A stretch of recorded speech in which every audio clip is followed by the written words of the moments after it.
Magandang umaga po sa inyo lahat. Tayo po ngayon ay nasa ika-18 linggo ng karaniwang panahon. At kung ating pong binasang mabuti at pinakinggan ang mga pagbasa na ating narinig, ito po ay isang babala at paalala sa atin. Lalong higit para sa mga taong nag-iipon ng kayamanan ng mga bagay sa mundong ito, pero hindi tumitingala sa langit at hindi nagsusulit sa kapangyarihan ng Diyos sa mga biyaya na ating tinatanggap. So unang pagbasa, pinapaalala po sa atin ng aklat ng mga ngaral na ang lahat ng bagay ay walang kabuluhan. Ang lahat ng bagay ay hindi natin madadala sa wakas ng ating buhay. Ano mga material na bagay ay hindi natin dadalin sa ating hukay. Kahit gaano kalaki ang iyong kayamanan, kahit gaano kaganda ang iyong magiging living o dili kaya ay mga memorial na paglalagyan sa iyo, hindi ito magiging maganda kapag ikaw ay wala namang madadalang kabutihan sa iyong pagpanaw sa mundong ito.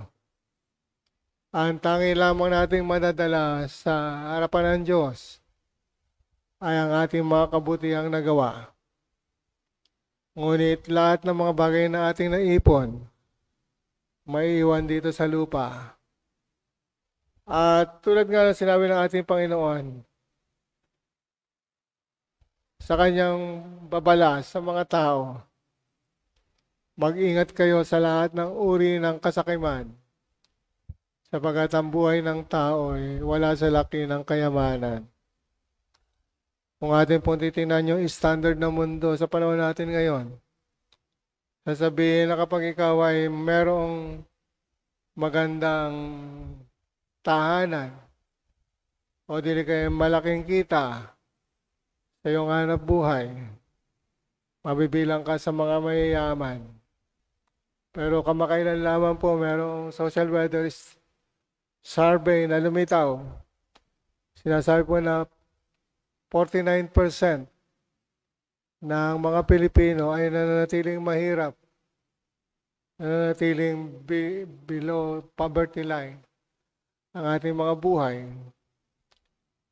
Kung kaya tulad ng babala ng ating Pangulo noong siya ay nagbigay ng SONA, sabi niya sa mga tao at sa mga korap na kanyang pinatutungkulan ng mga tauhan ng gobyerno, maya naman kayo. Sabi ni Bongbong, maya naman kayo.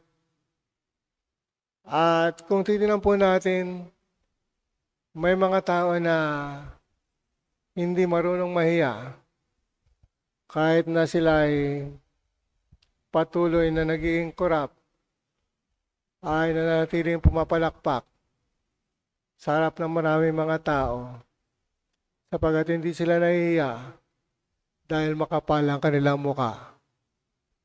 At kapag makapal ang kanilang muka, wala tayong kahihiyan sapagkat hindi natin nakikita at nararamdaman ang ating ginagawa, lalo higit kung ito ay nananatili sa panlabas na bagay at nananatili para sa mga material na pagpapahalaga sa ating buhay. Kaya tulad po ng ating Panginoon, sinabi niya yung talinaga ng isang mayaman na kumita ng marami at malaking bagay dahil sobra-sobra ang kanyang ani.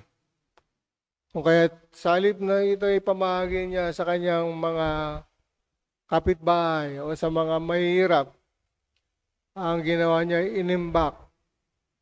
Nagpatayo ng malaking kamalig at sinabi niya sa kanyang sarili, Hindi na ako kukulangin pa habang buhay. Kung kaya't ang gagawin ko na lang ay kakain, iinom at magsasaya sapagkat sagana na yung aking buhay. Yung kanyang pong kasaganaan ay pansarili. Yung kanyang kasaganaan ay para sa kanyang sariling tiyan lamang. At hindi niya alintana na maraming tao sa paligid niya ang pwede niyang bigyan ng tulong para ito ay mabuhay at mapawi yung kanilang mga gutom. Sinasabi ng ating Panginoon, hangal, sa gabing ito ay babawian ka ng buhay. Kanino mapupunta ang mga bagay na inipon mo. Mga kapatid, kung titingnan po natin yung State of the Nation ni Bongbong ng Pangulo, ang sinabi niya ay, maya naman kayo, lalong git patungkol doon sa mga korap. Pero ang sinasabi naman ng ating Panginoon, hangal kayo kapag kayo ay nag-ipon ng mga bagay na material para sa mundo lamang at para sa sarili. Hangal tayo kapag hindi tayo natuto na ang buhay ng tao ay hindi sinusukat sa pamamagitan ng yaman. Ang buhay ng tao ay susukatin sa pamamagitan ng mga kabutihan na ating naipadama, pagmamahal na ating naibigay, at mga kabutihan na madadala natin sa harap ng Diyos sa ating pagpanaw sa mundong ito. Sapagat ang tanging kabutihan ang magiging merito natin upang tayo makapasok sa kaharian ng langit at maging mga tunay na alagad ng ating Panginoon. Kaya po, sana ito ay maipaalala natin sa ating mga kabataan at sa lahat ng mga magulang. Ang buhay ng tao hindi nasusukat sa laki ng kayamanan, kundi sa laki ng ating kabutihan na ating maipapadama sa isa't isa. Lalong higit ang kabutihan ng Diyos na ating madadala sa ating ugnayan sa isa't isa. Amen.